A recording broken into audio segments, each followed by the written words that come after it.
Conductor, first लेक्चरला काय सांगितलं होतं आम्ही, कंडक्टर, सेमीकंडक्टर आणि insulator. So resistance is depend upon resistance to conductor because the copper having a less resistance. Then reluctance varies mostly according to the permeability of medium. It varies according to the permeability of medium, right? परत point बघा, electric circuit आणि mechanical circuit. The flows of electron through conductor is called as current. Movement of electron or flows of electron is called as current. Then in case of magnetic circuit, line of force through the medium from N pole to S pole forms the magnetic flux. It's called as magnetic flux. Then next one is a EMF, the driving force for the current measuring in volt. The force required or pressure required to flow the electrons in a particular direction is called as EMF, electromotive force. Then next one is MMF, driving force for the flux measured in ampere turns. Flux ला flow होण्यासाठी जो काही force, जो काही pressure लागतो, तर त्याला आपण काय म्हणतो, एमएमएफ, मॅग्नेटोमोटिव्ह फोर्स. आणि इकडे काय तुमचा electromotive force. Then next one is a resistance. Resistance सांगितलं मगाशी, रेजिस्टन्स ही काय तुमची प्रॉपर्टी. रेजिस्टर हा तुमचा इलेमेंट आहे. So the property, resistance is a property of material to oppose the flow of current. It's called as resistance. It is measured in ohm, and resistance is mathematically denoted by R is equal to rho L by A. Then reluctance, it opposes the flow of flux measured in ampere turns per Weber. Ampere turns per Weber. आणि resistance कशाने measure करतो तुमचा ohm. And next one is a resistance is directly proportional to the length of conductor, right? Resistance is directly proportional to the R is equal to rho L by A.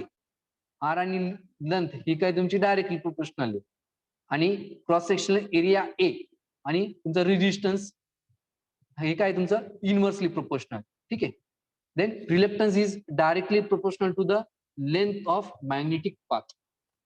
It directly proportional to the length of magnetic path. The next one is a resistance is inversely proportional to the cross sectional area of conductor. It is inversely proportional to the cross sectional area of conductor. Formula वरती दिसते बघा. R is inversely proportional to the A. A means it is a cross sectional area of conductor. Then reluctance is inversely proportional to the area of magnetic path. Next one is a resistance depend upon the nature of conductance material. And तिकडे काय reluctance is varies inversely according to the permeability of medium. ठीक है. Next point is current. I is equal to EMF upon resistance. बरोबर. त्यानंतर इकडे काय phi म्हणजे तुमचे magnetic flux. Magnetic flux is equal to EMF upon reluctance. EMF, electromotive force. Resistance, to oppose the flow of electrons. Flux, magnetic flux. EMF, magnetomotive force. It's give the pressure or force to flow the magnetic flux in a magnetic circuit. Reluctance, to oppose the magnetic flux, is called as reluctance. Okay. I is equal to EMF upon resistance. Phi is equal to EMF upon reluctance. Next one is a conductance. It is denoted by G. Conductance 1 upon resistance. Resistance opposition मध्ये काय म्हणतो आपण त्याला, काय म्हणतो त्याला conductance. आणि इकडं रिलक्टन्सच्या ऑपोजिशन म्हणजे काय तुमचं permeance. Permeance denoted by X. X is equal to 1 upon reluctance. Next one is a for electric circuit we define conductance. Electric circuit साठी आपण कंडक्टन्स डिफाइन करतो. मॅग्नेटिक सर्किट साठी काय डिफाइन करतो आपण, permeance. Del is equal to I upon A. ठीक आहे. तिकडे काय तुमचं B, magnetic flux density is equal to phi upon A. Electric circuit is a close path for the current. Electric circuit is a close path for the current. Current is flow whenever circuit is close. जेव्हा circuit close होईल त्यावेळेस तुमचा current flow होईल, तोपर्यंत current flow होणार नाही. Magnetic circuit is a close path for magnetic flux. ठीक आहे. जेव्हा मॅग्नेटिक फ्लक्स दुसऱ्या मॅग्नेटिक फ्लक्सची लिंक होतील त्यावेळेस तुमचे मॅग्नेटिक लाईन्स ज्यावेळेस दुसऱ्या मॅग्नेटिक लाईन्सची ज्यावेळेस लिंक होतील त्यावेळेस तुमचे मॅग्नेटिक फ्लक्स फ्लो होईल. Then KVL and KCL are applicable to electric circuit. Kirchhoff voltage law, Kirchhoff current law are applicable to electric circuit. Kirchhoff flux and EMF laws are applicable to magnetic circuit. इकडे KCL KVL apply होतो, इकडे तुमचा Kirchhoff flux and EMF law हा apply होतो. हे lodge फक्त लक्षात राहू द्या. KCL KVL काय आहे तुम्हाला पुढे समजेल, पण आता सध्या पुरते एवढं लक्षात राहू द्या. इलेक्ट्रिक सर्किट मध्ये केव्हीएल केसीएल अप्लाय होतो आणि मॅग्नेटिक सर्किट मध्ये तुमचा किर्चॉफ फ्लक्स आणि एमएफ लॉ अप्लाय होतो. Next one is a dissimilarity. Difference काय दोन्ही सर्किट मध्ये.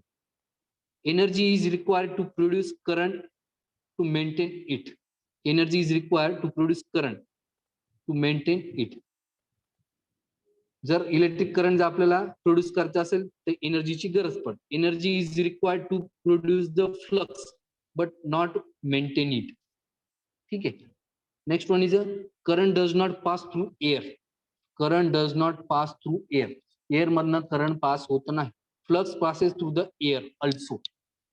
एअर मधनं सुद्धा तुमचे फ्लक्सेस पास होऊ शकतात, पण करंट हे एअर मधनं पास होत नाही. ठीक आहे. हे तुमचे इलेक्ट्रिक सर्किट आणि मॅग्नेटिक सर्किट आहे. तर ते कंपॅरिझन तुम्हाला एक्झाम विचारू शकतो. What is by electric circuit, what is magnetic circuit, compare the electric circuit and magnetic circuit. असा कंपॅरिझनचा जर क्वेश्चन आला तर ही जे काही पॉइंट्स आहेत जे आपण आता डिस्कस केले तर ते पॉइंट्स मी इलेक्ट्रिक सर्किटसाठी आणि मॅग्नेटिक सर्किटसाठी डिस्कस करायचे. त्यानंतर ही मॅग्नेटिक सर्किटसाठी एक डायग्राम दिलेली आहे. तुम्हाला काल एक सांगितलं की एक रेक्टेंग्युलर कोर आपण घेतलेली आहे. तर त्या रेक्टेंग्युलर कोर मध्ये त्या वरती रेक्टेंग्युलर कोरच्या आर्म वरती, लेग्स वरती एका साईडला आपण एक वाइंडिंग बाउंड केलेली आहे. ती आयनची कोर आहे. ज्या साईडला आपण वाइंडिंग बाउंड केलेली आहे coil with N turns. Coil with N turns he coil आहे. नंबर ऑफ टर्न्स तिथे आपण कन्सिडर केलेले आहे. आणि त्या कॉइलला आपण डीसी सप्लाय दिलेला आहे, पॉझिटिव्ह आणि negative. Cross sectional area metre square मध्ये कन्सिडर करायचा त्या कॉइलचा. The simple magnetic circuit is defined as the closed path followed by the flux or magnetic lines of force. This circuit consists of iron core. ही core कसली तुमची आयनची. Of cross sectional area metre square मध्ये area एक consider करायचा. And the length core is L. It is in metre. Coil with N number of turns. जी winding आपण wound केलेली आहे तर ते किती नंबर ऑफ टर्न्स घ्यायचे आहे, N. Turns wound on an iron core. Due to that, current flows through that coil in ampere. जो current flow होतो त्या current ला आपण काय युनिट देतो, ampere. Due to this current, the flux is established. काय होतं, ज्यावेळेस आपण वाइंडिंग बाउंड केली आहे त्या वाइंडिंगला आपण ज्यावेळेस सप्लाय देतो तिथे सप्लाय कनेक्ट केलेला आहे. फर्स्टली काय होतं, आयनची तुमची कोर आहे, आयनच्या कोरवरती तुमची वाइंडिंग बाउंड केलेली आहे. ज्यावेळेस आपण सप्लाय देतो तर त्या वाइंडिंग मधनं करंट होतो. Due to that current the flux is produces in that particular rectangular core. So it is establish in that particular core and that flux is denoted by phi. So this is a magnetic circuit. ठीक आहे. Difference लक्षात आला का, electric circuit आणि magnetic circuit. आणि ही magnetic सर्किटची एक डायग्राम आहे, त्यामध्ये तुम्हाला मॅग्नेटिक फ्लक्स कसे तयार होतात ते आपण डिनोट केलेलं आहे. ठीक आहे. आणि ही जे सिरीज मॅग्नेटिक सर्किट ते आपण नेक्स्ट लेक्चरला बघू. आता पुरतं फक्त difference between electric circuit and magnetic circuit सर्व पॉइंट्स लक्षात राहू द्या. त्यानंतर मॅग्नेटिक सर्किट जी काही कन्सेप्ट आहे ती लक्षात घ्या.